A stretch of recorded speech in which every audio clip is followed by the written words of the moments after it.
Hello everyone, and welcome to this new episode where we will explore the incredible story of the 53rd miracle of Lourdes, Marie Bigot.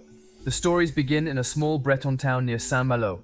Marie Bigot, a young girl frequently ill and fragile during her childhood, attended school very little due to her health, which deteriorated as she grew older. At only the age of 30, Marie will be infected with a very serious brain tumor, and one day, taken by a severe pain in her head, she will collapse on the ground. She will then lose her sight, lose her sense of smell, and gradually become deaf. She will not even be able to move all the limbs on her right side. There are many doctors who will then examine her, and unfortunately for her, they will be trained. There will be no improvement possible, and many are persuaded your case will continue to worsen, unfortunately. As much as she does not lose hope, she will undergo numerous neurosurgical operations. But unfortunately for her, the results will not be very convincing. His illness would be incurable. Frightened and desperate by what is happening to her, she then isolates herself from everything at home. But Mary's entourage does not want her to lock herself in and stay alone at home. They will then offer him an ultimatum and offer him to carry out the pilgrimage to Lourdes. At first, she will refuse because she does not believe in these stories at all. But in 1953, desperate, she will accept and go, accompanied by her mother. However, even arriving at the scene, Mary remained very skeptical and did not believe at all in the possibility of healing from so many diseases. Especially since at the time, the reputation of Lourdes is very well known. There are crowds of sick people who go there to try to become the new miracle worker of Lourdes and cure their illness. Lying on a bed among the crowd of sick people, Mary will then begin to feel a strange pain. The pain will intensify, starting from his heel to his hip, and at some point, the sensation will become very unpleasant. It will take over his entire right side. She will then grab her rosary with her left hand, put it in her right hand, and little by little, she will succeed in moving the hand, then the leg, then the entirety of her right side. Stunned, she even goes so far as to try to get up to see if she could stand. Even though she is very weak, she will still be able to stand, but she will not heal from everything. She will still remain blind and deaf, but it is still full of hope that she will start again from Lourdes. For her, it is already a miracle. The following year, she will return to make this pilgrimage to try to thank this incredible miracle. But she also has a dream that the miracle continues. And in 1954, during the blessing of Pope John Paul II, Mary began to hear little by little the crowd surrounding her. Overwhelmed with joy, she would begin to cry, and after some time, she will begin to regain her sight. As incredible as it may seem, Mary would be the 53rd Miraculata of Lourdes, and for all the scientists who have studied her, as well as the other cases of the Miraculata of Lourdes. At the moment, there is no rational explanation for all these cures. However, it is she, among more than 2,000 patients, who would have been chosen to experience this incredible rebirth. Even today, the long list of miracles of Lourdes continues. It will surely be a long time before we know how such miracles are possible. In 1997, Serge François lost the use of one of his legs following a surgical operation. Condemned to live in terrible suffering, they are regularly a pain starting from the lower back to his leg. Since it paralyzes him and completely prevents him from doing anything, he has difficulty walking, cannot lift anything, and can hardly make any effort. Moreover, no treatment can relieve it. For more than 5 years he will stay at home and get examined. Only large doses of morphine manage to calm his pain, but since he does not find it very pleasant, he therefore imitates his taking. Little by little, his life will fall apart and he will have a very difficult time. Even to the point that he will admit that he has thought many times of bad ideas. But his wife, for her part, does not lose hope, and on April 12, 2002, she decides to take him on a pilgrimage, especially on the pilgrimage to Lourdes. As soon as he arrives, he will feel a special atmosphere among all the patients. He goes to see a girl who is crying and not knowing why. He will decide to approach her and take her in his arms. Then he will look straight in the eyes and utter this sentence that he will never utter again. You know, Mary, she sees us, everything is fine, it will be fine, after she utters these words. He will feel a pain that will go through his whole body and start having a huge migraine, so he will sit down to regain his senses for several minutes. Admittedly, François simply thinks it's a cold snap mixed with his usual pain. He will therefore make the decision to hurry back to the hotel, so that once arrived at the hotel, it will happen to him a very strange phenomenon. He will feel observed and hear noises of footsteps behind him, as if he were followed. He will stop several times and turn around to make sure that there is no one who follows him arrived in the door of his room. An irrepressible desire will take him. He doesn't know why he absolutely wants to return to the sanctuary, and so he goes back. As soon as he arrived at the sanctuary, he would again feel very strange sensations, as if his head would start to spin, and this for several minutes. As soon as he regains his senses, he will ask the people who were around him if he had felt unwell or something like that, because he no longer remembers what had just happened. But the people who were around him tell him that he remained standing and staring at him in the void. Serge, confused, will make the decision to go drink the water of the miraculous fountain to regain his spirits a little, and also do without it on the face. That's when that dazzling pain comes back. It starts from his leg, crosses his lower back to reach his skull, which will make him lose his balance and throw him to the ground screaming in pain. People around him will then gather to understand and see what is happening. Many of them will even try to help you. This will last several minutes, and as soon as he will regain his senses, it is the shock. Suddenly, he no longer feels any pain in his leg or in his body, and even regain the entirety of his abilities. As before his operation, he can walk and even run again without any pain. Serge will then return to the hotel room to warn his wife, and back home, he will never again have any pain in Bordera, his cane, and can finally resume a normal plan.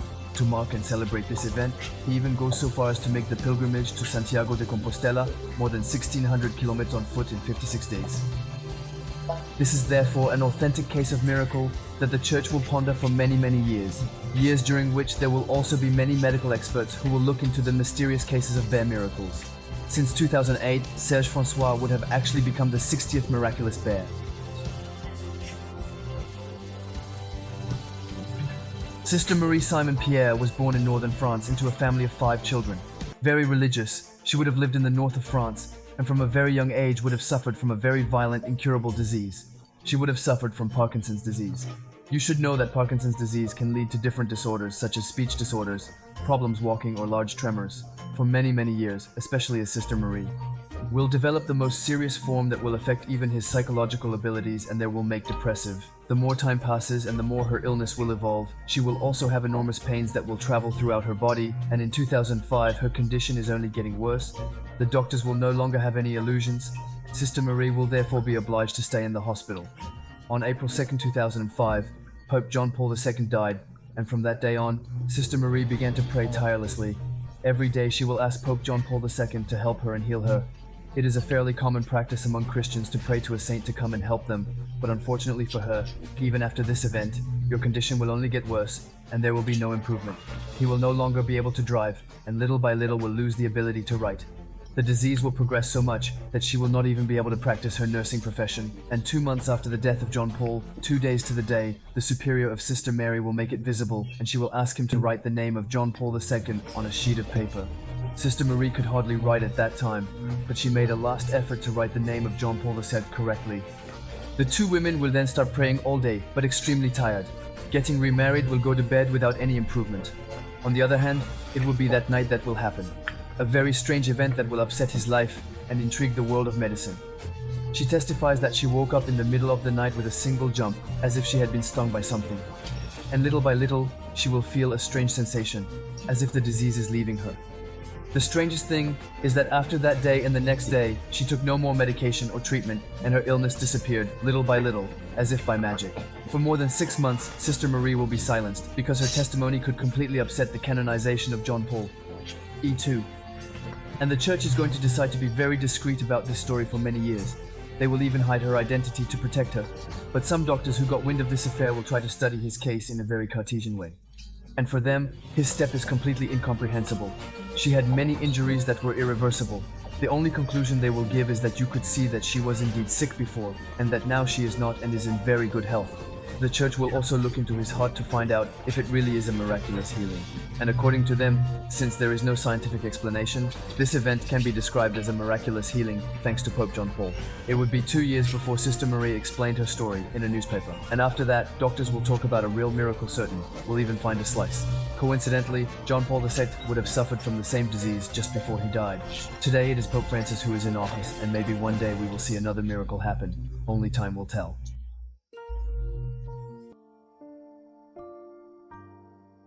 Our story takes place in the Laguna Beach area of California.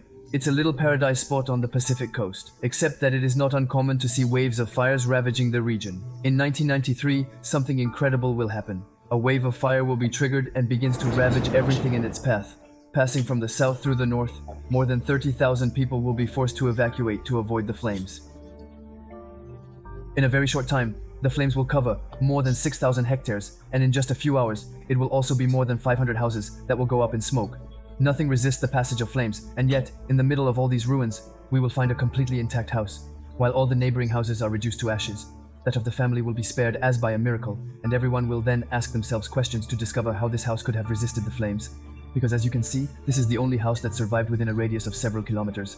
The family will say they were completely surprised, because they were watching the news about the fire, And that's when they saw their house on TV, completely intact amid a field of fire-ravaged ruins. But for Tommy and Doris, all this may not be the result of chance, because Tobis's father is a Vietnamese monk, and when the family decided to have this house built on this land, Tobis reportedly asked his father to bless the house as his ancestors did on the night of the fire. He will even tell that he and his whole family, certain to lose everything, gathered around an old statue that Toby's grandfather had offered. They would have put themselves in a greenhouse around the statue, which would have circulated the Buddha statue in prayer, and prayers directed to Buddha would surely have protected the house from the ravages of the flames. They will spend the whole night invoking the spirits for the protection of their home, and it is not until the next day they will discover with amazement that the house had been spared, while that of all their neighbors was completely in ruins, ravaged by flames. And for several days, this family will be able to observe an incredible landscape. All the experts who have looked into this case will never have actually managed to explain how this house managed to stay upright and never be touched by the flames. No matter what happens, this whole family continues to live under this roof. It is believed that the house is protected by several spirits. That's the end of this video. I hope you enjoyed it. Feel free to tell me in the comments, and if you have other topics like that you want, I will be in my next videos. In the meantime, if you are interested in the subject, you can also check out this video. You can like it, share it, and subscribe. It's Take Coin Fire. Peace out.